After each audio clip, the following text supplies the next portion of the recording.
So this is my friend John, and John is an amazing. Would you say like a psychologist or Mhm. so psychologist? And can you kind of explain kind of what you do so you can kind of say like, oh, I've dealt with people like Sure. this. Yeah, so I am a clinical psychologist, which is what you think of as the basic psychologist. So somebody who would help treat anxiety or depression or PTSD and things like that. But my area of specialization is actually performance psychology. So it's looking at the way that we perform, the way that we operate when we are under pressure and under stress. And it's maximizing that performance. So it's making sure that we bring the best version of ourselves into whatever it is that we're trying to do. And so I've worked with, from amateur all the way to Olympians. In that spectrum, I've worked with CEOs and very, very well-known surgeons and different people who just deal with performance, whether it's performing art, whether it's performing sport, whether it's performing a medical procedure. And it's helping people understand how to reach that peak. Um, and so a lot of people have apprehension and fear and stress amongst these things that they're trying to do.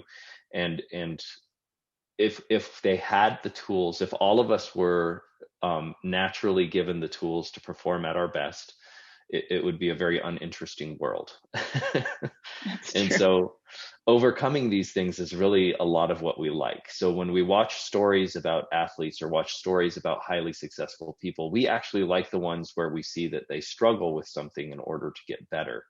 And the ones where somebody's just a natural raw talent and just stays that way, those ones are a lot less interesting.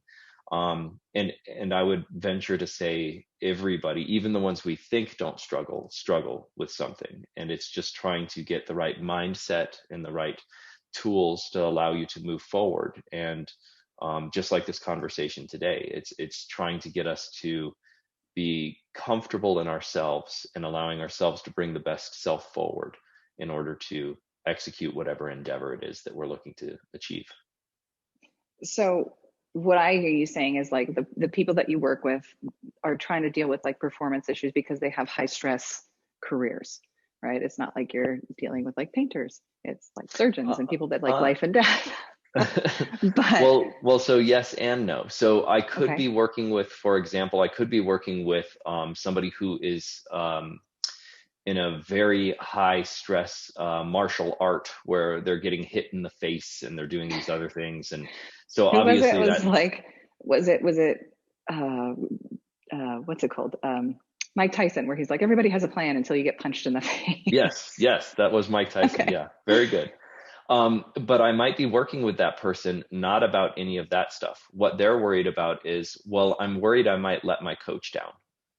And it's like, Really? okay, so really, so you're not worried about getting your nose broke, you're not worried about getting kicked in the throat, you're not worried about an elbow to the cheek, like, none of those things. Are like, no, I just don't want my coach to be disappointed in me. And it's like, okay, so what when we say high performing athletes or high performing individuals, yes, I work with those people, and sometimes it is the high level of kind of performance that is stressing them out. Like you take an Olympian, it's like, okay, so I'm the best person in my state. Now I'm the best person in the country. Now I'm the best person in the region. Well, now they're sending me to all the people who did the same things I did to get to where we are. Right. And inevitably, the Olympians will tell you, they said, yeah, there's no difference physically now. There's no difference talent wise, skill wise. The Right. difference is going to be up here. Now, there are exceptions to that. There are exceptions where there are people who are just phenoms, where it's like, no one touches this person talent wise, but those Right. are exceptionally rare. It's most people, it's like, no, we're kind of on a pretty even playing field now. And now it's just, what can I bring here that's going to overcome whatever the challenges are? For the particular topic tonight, though, it's not that you have to be a high performer and that it's like, no, I need to be a marksman to shoot this weapon. It's no, I just need to be the best version of myself. And when I'm faced with some sort of a difficulty, what are the things I can do to overcome that stress? So every single person, whether they're a high performer or whether they are just a painter, as you said, they have particular things that if they want to get better, or if they have something that they're kind of fearful or apprehensive of doing, these are the things that they can do to kind of allow themselves to say, this is how I move forward. Got it. Okay. So they're basically just like reframing it as this is something that is a new a new venture for me, a new Hmm. outside of my comfort zone. But instead of it being like, oh, this is something that is outside, and because that it's outside I can't do it, it's like, and because I can, so Hmm. you're rising to Right. that level. Yeah. So for example, like if I was taking somebody out to the range for the first time and I couldn't get them to pull the trigger, like what would you tell them like to kind of like do in their mind to kind of help them reconcile those two? I would talk to them about what is it that you're feeling right now that's making it hard for you to pull the trigger, whether it's muscle tension, my heart's beating real fast, I feel like, I don't have control and all of those things. And I would just validate all of those things and say, yeah, those things can be intimidating. Did you know that you can have an experience with all of those things and you can still pull the trigger, like, and actually be more accurate? Because if I have a little bit more muscle tension, I'm less likely to have some sort of a recoil or miss because my arms are all over the place. I might actually have a little bit more force, and I might be a little bit more stiff to allow myself to aim where I want to aim and shoot at what I want to shoot. And so telling them these symptoms are normal, validate them, and even with those, you can actually perform and maybe even perform better because you're feeling this way. Yeah. And then so so for yourself, and especially because you mentioned it earlier, you said like I never had any of that. Like I wanted me to shoot a gun, sure, I took the gun and I pulled the trigger and I shot the gun. So it's taking yourself, if you're the instructor, it's taking yourself to say, well, when did I learn something new? Whether it's a foreign language, whether it's being a mother and learning how to do things. And it's like, okay, well, I have to know that this is a new experience. What happens with new experiences? Well, there are things that are unknown. There are things that are scary. What do I do to overcome those things myself? Well, some of us dive in. Some of us say, like, no, I'm going to step back and I'm going to observe. And so you could tell them the same thing. You could say, just watch what I do. Watch what I do, but ask questions. If you're like, wow, you look really confident, you can say, like, okay, confidence is not necessary in order to shoot the weapon. Confidence helps, and confidence can certainly come after the fact. But a lot of us put the cart before the horse, where we say, well, when I feel confident, I'll do it. Well, now you're going to wait forever. Guess Right. what, though? If I start doing it, the confidence will come. And Right. so it's kind of letting them know that this is all just normal, and trying to normalize the experience, telling them anytime you start something new and it's unknown, that can be very scary or it can be very intimidating. But just as we've stated a couple times, I can have that and I can still perform. Right. Hmm. Yeah. That's awesome.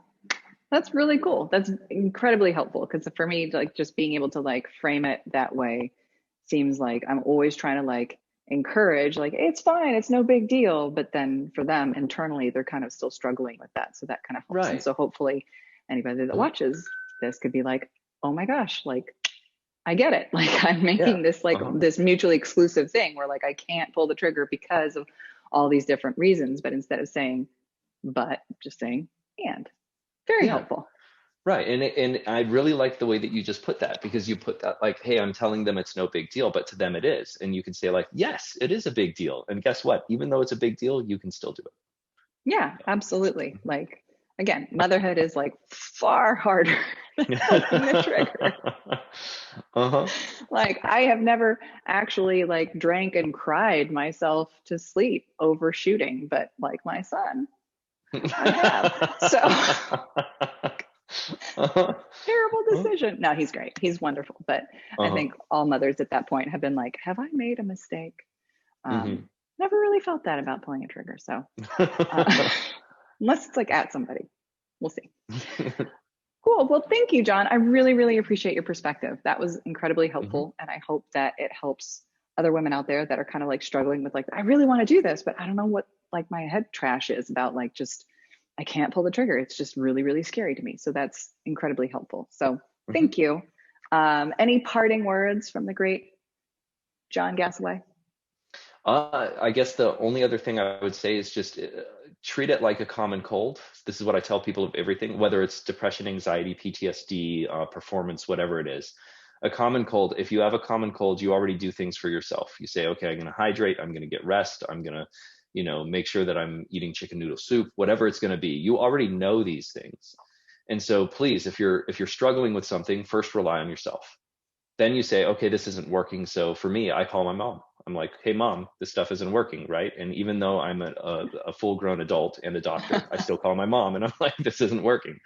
And then my mom tells me over-the-counter medications, or, wrap a towel around my head and have steam coming into my face, whatever she tells me. And then I try those things. And guess what? If I still don't get better, well, then I go see a doctor. I go see help. So same thing for anybody else. If you're working with Natalie and you're like, hey, this is awesome. I've already tried everything myself, and unfortunately, I'm unable to pull the trigger. I'm going to ask Natalie, because Natalie's going to help me out. She's going to tell me these are the things I can do to overcome it.